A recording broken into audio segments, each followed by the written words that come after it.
Bring home the bacon. Yan ang good luck message ni Mayor Isko Moreno para sa mga batang Pinoy athletes Team Manila.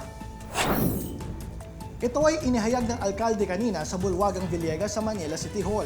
Ang Batang Pinoy ay itinatag sa bisa ng Presidential Executive Order No. 44 na nilagdaan ni dating Pangulong Joseph Ejercito Estrada noong December 2, 1998. Formal itong inilunsad noong 1999 sa Bacolod City, Negros Occidental sa pangunguna ni nooy PSC Commissioner in Charge Monico Puentevella.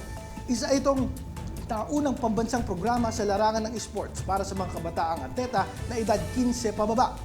Layunin ng Batang Pinoy na maging pangunahing grassroots sports program ng Philippine Sports Commission o PSC bilang pagsuporta sa National Sports Development Agenda ng pamahalaan.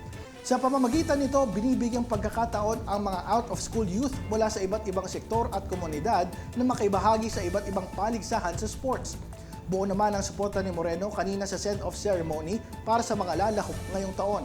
Ayon sa alkalde, nais siyang maramdaman ng mga batang atleta na ito ang suporta ng lungsod sa kanilang aktibidad.